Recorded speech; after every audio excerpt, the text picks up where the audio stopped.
Welcome everyone to Forza Motorsport 6, and today we're looking at the Logitech G car pack. So yeah, 8 cars, one of them that is free, so you can get that straight away, and 7 in the actual car pack. And yeah, it's fair to say this is quite varied, to say the least. And the first one is the 2013 Cadillac XTS Limousine. So yeah, this is probably the second most ridiculous car on this game, after that armoured car out of the Fast and Furious car pack. And yeah, as you can see, it's huge, and it's got 304 horsepower from its 3.6 litre V6, and yeah, it weighs 5,500 pounds. So yeah, it's not going to be all that quick at all, but yeah, it should be fun to drive. Now I'm going to do a review, drive a few of these cars, but only the ones I'm not going to do an actual review on. It's either because I'm not interested in them or I don't know enough about them to extend out for like a 6-minute review. So yeah, we'll drive a few.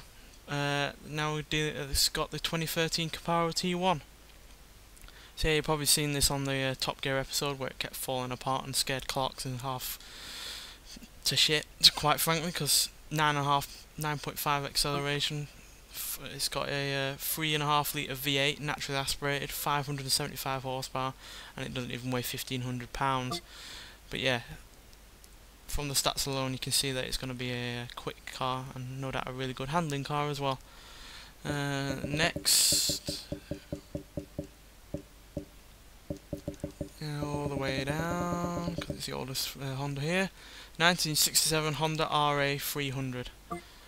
So yeah, this has a 3 litre V12 engine in something that barely weighs 1,300 pounds, and it has 420 horsepower.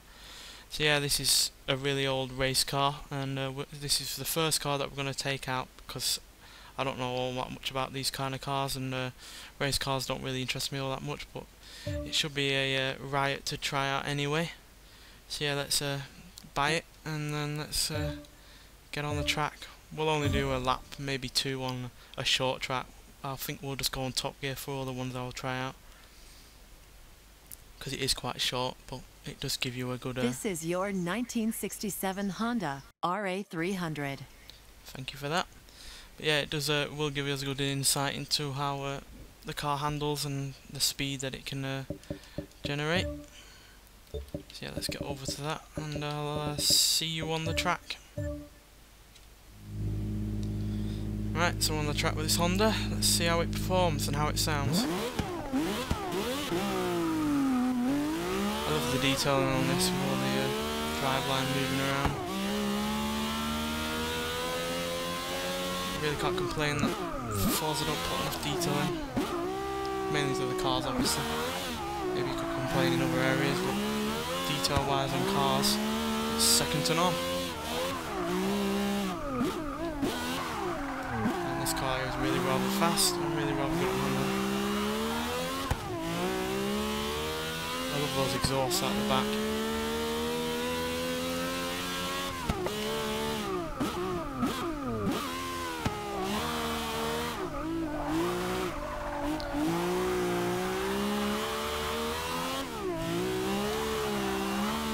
Let's go on the side. Oh, this is a tight knit cockpit, isn't it?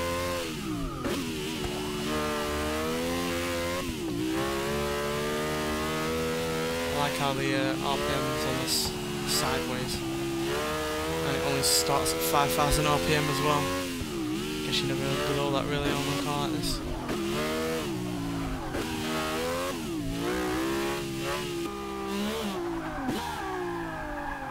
Oh dear. Well, I handled it for most of the track, but yeah, that's a typical race car from the era. Fast. Really good at handling, but not really much else to it. Does sound quite good though as well, for something that revs more than 10,000 RPM with a V12. Sounds like a Formula 1 car from like the last 10 years or so. Right, on to the next car. This is actually the free car from the car pack, and it's a concept car, and it is the Infiniti 2015 Infiniti Q60 concept. So yeah, as you can see, it looks really rather nice. It's got 400 horsepower, 400 foot-pounds of torque. I don't know what engine it is. I think because it's a concept, it's all hush hush. But yeah, it weighs 3,650 pounds, so it weighs a fair bit, but it's got a hell of a lot of power in it, and I think it does look really rather nice.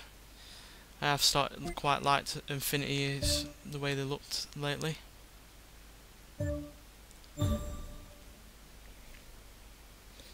So yeah, we'll get this onto the Top Gear track and see how it performs. So yeah, we're on the track, and I think this car looks absolutely gorgeous. I'm not expecting it to look like this as the final product, because this is a concept car after all, but I think it does look really good. And the sound of it sounds like a V6. It's certainly packing a lot of power.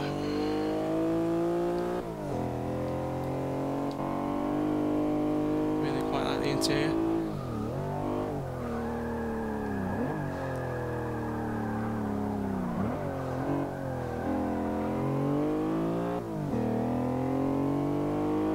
Yeah, I have quite liked a couple of Infinitis of late, like the Q50 Rouge, which is probably one of the best saloon cars ever made. And yeah, this is basically a coupe rear-wheel drive, better-looking version of that. Though it does have less power in the rear-wheel drive, like I said. But imagine if they did a hardcore version like the Q50 of this, all-wheel drive, hell of a lot of power, be even better. But standard, it looks pretty good. Sounds alright, and seems to be decent around the track. But yeah, the looks on this are definitely the best thing for it, for me.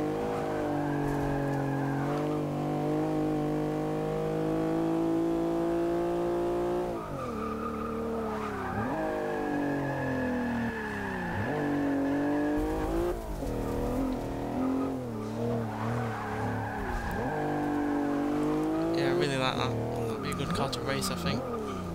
Right, on to the next cars, see what they have to offer. Well, obviously I'm not going to drive all of them.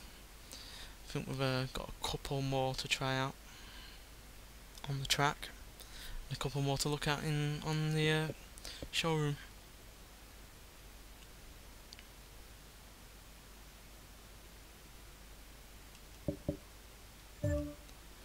Right, next after the Infiniti is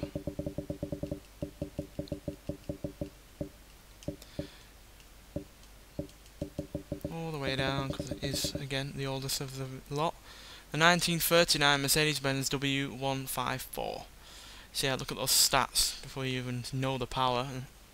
483 horsepower from its 3 litre V12, which is supercharged as well, and it weighs 2,683 pounds.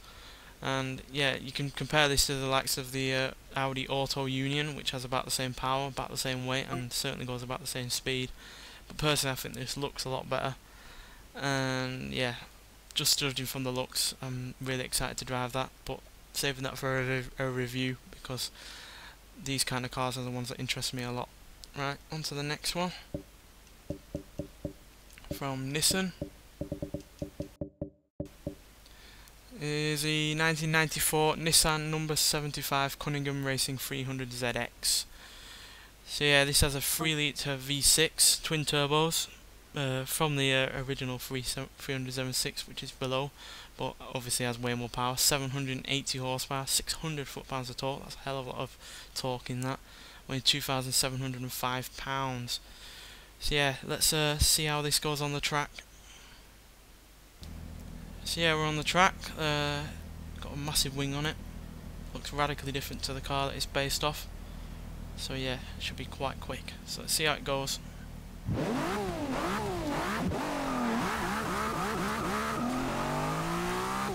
Struggling for traction, that's for sure. It's hugely powerful, as you'd expect, quite quick. It's really quite wide as well. This wouldn't work on one of those small thin tracks that there are plenty of on this game.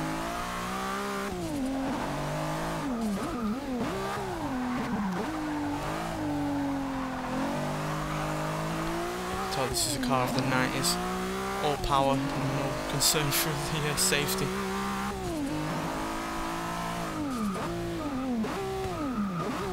Well, that said, the brakes are really nice. And even though it does struggle for grip when you're putting the power power down, it goes around corners like nothing else. Yeah, huge amount of grip around the corners. There isn't all that much visibility in here, that's for sure. Certainly a lot less practical than the standard car.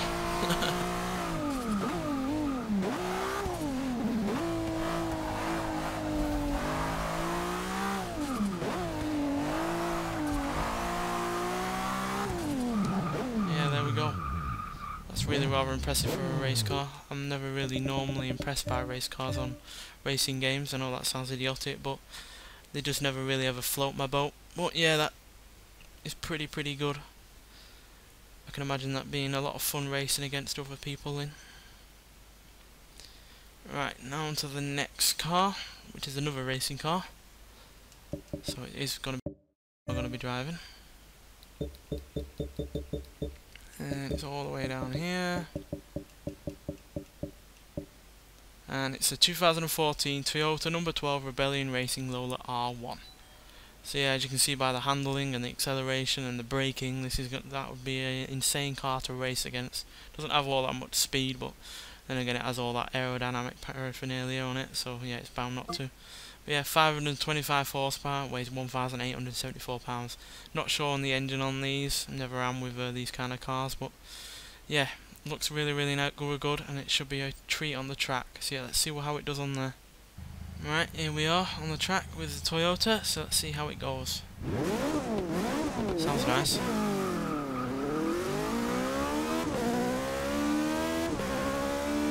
And as you can see, really quick, as you'd expect.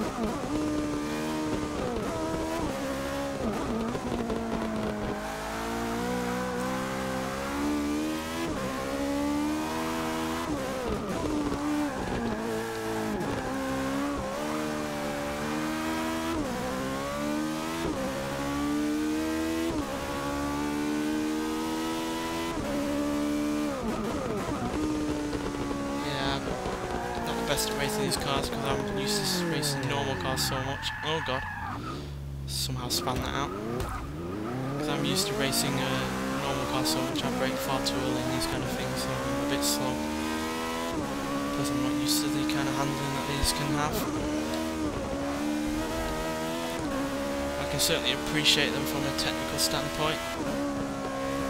And if you do like them, then that's all well and good. But it's not my kind of thing, really.